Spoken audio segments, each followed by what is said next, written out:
All right, so today I wanted to talk about this tweet from Alex Hormozy. There's no greater waste of time than justifying your actions to people who have a life you don't want. And this is a very, very good point because it's very hard for the average person to understand this. In fact, it's almost impossible. But if you've ever achieved anything great, like if you've ever, you became super uber successful in your career, super uber in shape, you name it, it's inconceivable for the average person to understand your worldview. And the reason for that is that they're just average as can be. Right? Again, if you're in very good shape, well, the way you're going to have to do that is you're going to have to be very dedicated to your workouts, very dedicated to your diet and your nutrition. And the average person just doesn't, it's inconceivable to them, right? Just inconceivable, right? I mean, a good example of this is that, at my work, a lot of times people will bring in, not a lot, but maybe once a week or so, you'll have people that'll bring in like donuts or something along those lines. And most of the time, probably like 95% of the time, I won't have anything. And there's some people, it's just inconceivable. Like, why not have the donuts? Like, why not? It's free. It's right there. But it's like, you don't understand the point, right? You don't understand the point. Number one, nothing tastes as good as being in shape feels. That it's not me that made up that quote. I'm not sure who it is, but I'm going to use it. But again, like I'll repeat it again, nothing tastes as good as being in shape feels. Number one. And number two, the way you become super successful at anything is through an extreme amount of discipline and an extreme amount of dedication, right? And another good way of thinking about it is, okay, well, a month from now or a year from now, are you going to regret not having the donut? Like, no, not a chance, right? So that's a good way of thinking about it, right? And again, I know this is just one example, but that's a good way of thinking about it, right? I mean, another good thing would be, okay, well, a month from now, will you regret, or even a year from now, will you regret, skipping a workout or two? I will. The average person, they don't care, but I would. A month or two, a year from now, are you going to regret it? Let's just say you get off, your savings, your whatever. If you lay off the gas in your career and you struggle there, are you going to regret it? Like, of course you are. Let's just say you start half-assing your relationships. Are you going to regret it a month from now or a year from now? Probably. So that's one of the ways that intelligent people think about things, right? But again, back to the main point here, you're wasting your time trying to justify yourself to average people, right? And again, another way of putting it, which is a quote that I came up with, or a way of thinking about it, is, again, if average people don't think you're weird, you're doing something wrong in life. Like, you really are.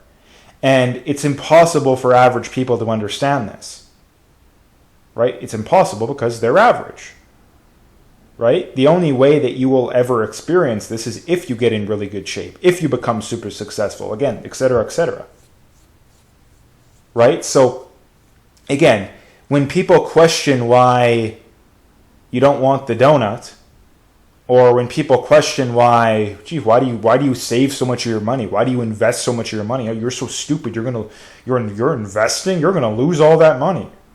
It's like you're blowing all your money on frickin' liquor on the weekend, right? Going out and getting drunk or having McDonald's or whatever every single lunch, right?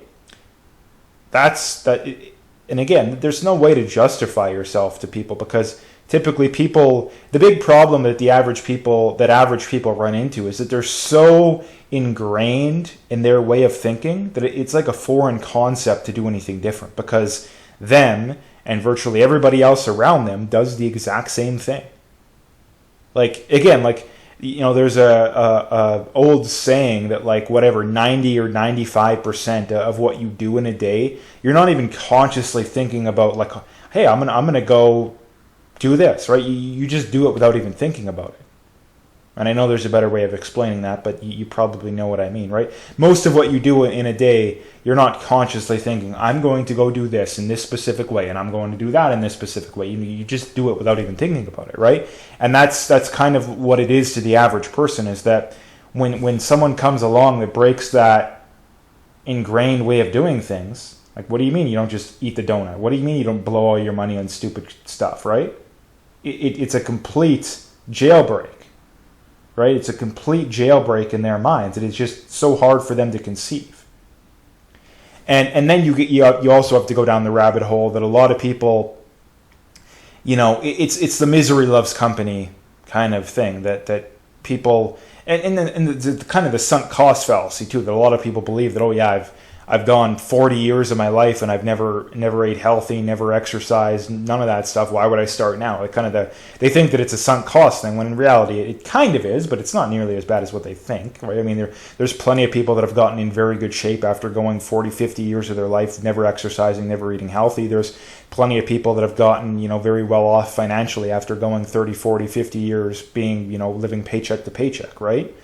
So again, he makes a very good point here. Don't waste your time trying to justify your actions to people who have a life you don't want. Again, it's funny too. It's like, the donut example, right? It's a very good example because there's so many important points that can branch off of it, right? In that it's like, if you don't look better than I do, what makes you think that I would take advice from you?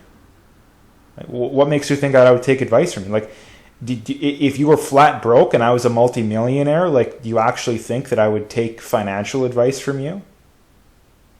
Like, I don't get why people do that, but they still do it over and over and over again, which is why this is a very good point. You're just wasting your time trying to justify your actions. So don't even bother with it. Like, don't even bother. If people want the truth, if people want the advice, they will ask for it. Right? They will ask for it.